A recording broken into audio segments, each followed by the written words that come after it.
नमस्कार, मैं हूं अभय कुमार। आप देख रहे हैं अपना खास कार्यक्रम बिहार समाचार।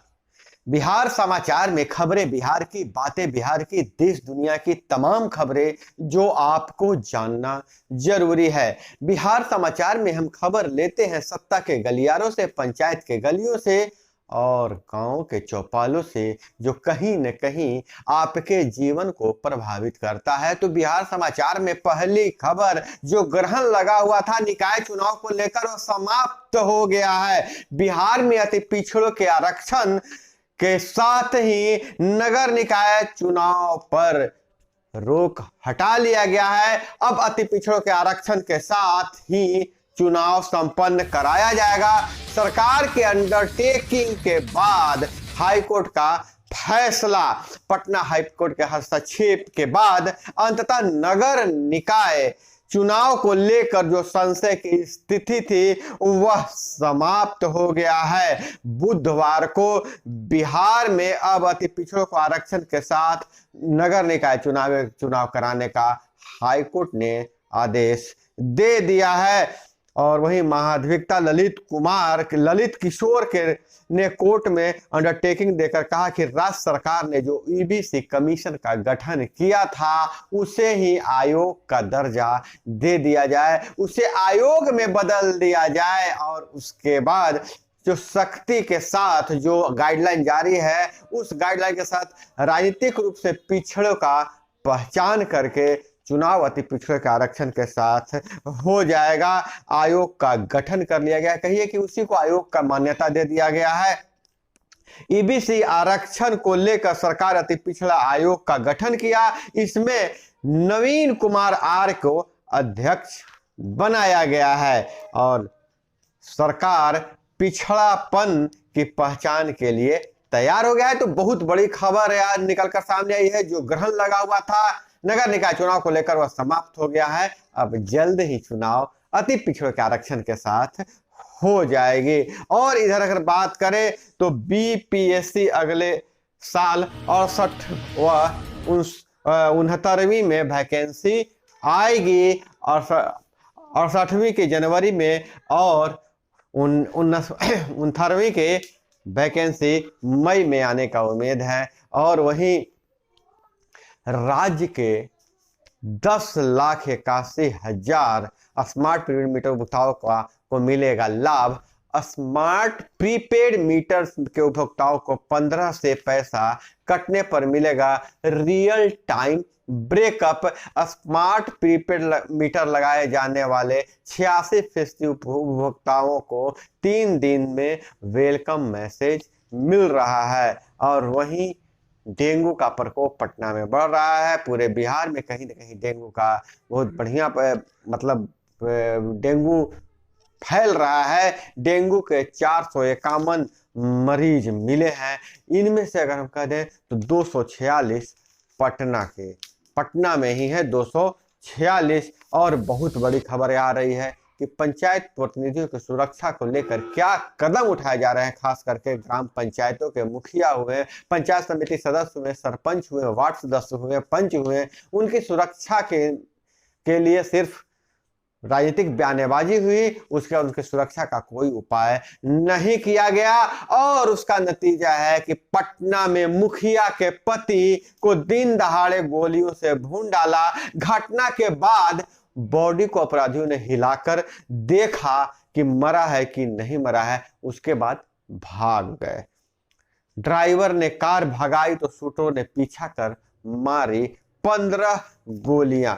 चुनावी रंजिश में नालंदा के हरनौत प्रखंड के नेहुसा पंचायत की मुखिया मंजूषा कुमारी के पति लाल सिंह जी की हत्या हो गई है। लाल सिंह धीरज की पटना के बोरिंग रोड स्थित पानी टंकी कचरा डंपिंग यार्ड के पास अपराधियों ने गोली मारकर हत्या कर दिया है। हम आपको बता दें कि लाल सिंह धीरज अनंत कुमार के करीबी माने जाते हैं, लेकिन फिलहाल अभी अनंत कुमार के पास बहुत दिनों से नहीं गए थे।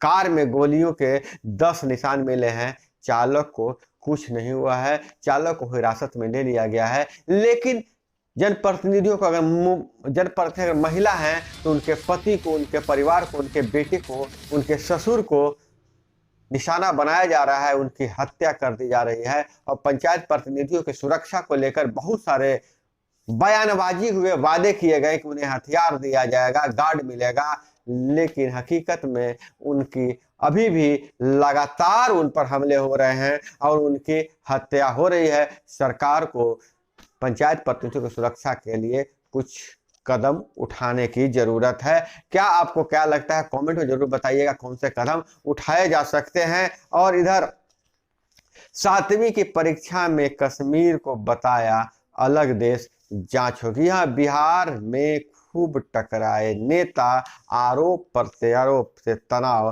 भाजपा बोली देश की अखंडता से खेल रही है बिहार सरकार। शिक्षा मंत्री ने कहा नहीं बचेंगे दोषी। जदयू राजद ने कहा भाजपा तनाव का बहाना खोजती है, कश्मीर भारत का अभिन्न अंग है और अजंता को प्रकाशित करने वाले का मिला था जिम्मा। और 7वीं की परीक्षा में कश्मीर को अलग देश बताया गया है। यह बहुत ही घृणित कार्य है और इसकी सजा मिलनी चाहिए। हालांकि सरकार भी कह रही है कि हम सजा देंगे। और वहीं खड़गे कांग्रेस के नए राष्ट्रीय अध्यक्ष बन गए हैं और जैसा कहा जा रहा है सोनिया गांधी कर रही हैं, भरोसेमंद के हाथ में कमान मिल गया है। और वहीं आज प्रधानमंत्री मोदी केदारनाथ और के यात्रा पे हैं और अयोध्या भी जाएंगे। तो प्रधानमंत्री मोदी की यात्रा आज केदारनाथ में है और उनकी भव्य स्वागत किया जा रहा है। और हम बता दें कि मोदी अपने प्रधानमंत्री के रूप में यह 6ठी बार यात्रा कर रहे हैं। हालांकि अयोध्या में छोटी दिवाली के दिन रहेंगे प्रधानमंत्री जी और वहाँ दीपोत्सव 18 लाख दीपों का दीपोत्सव मनाया जाएगा। वहीं मुख्यमंत्री नीतीश कुमार बोले जल्दी भरे जाएं सभी सरकारी विभाग के खाली पद। मुख्यमंत्री ने कहा सड़क, पुल व भवनों का मेंटेनेंस वर्क डिपार्टमेंट करे। और सीएम ने कई सेन की सामान्य प्रशासन और गृह विभाग से जुड़ी फाइलों की समीक्षा। मोदी बोले निकाय चुनाव पर बिहार सरकार को कोर्ट में सरेंडर करना पड़ा।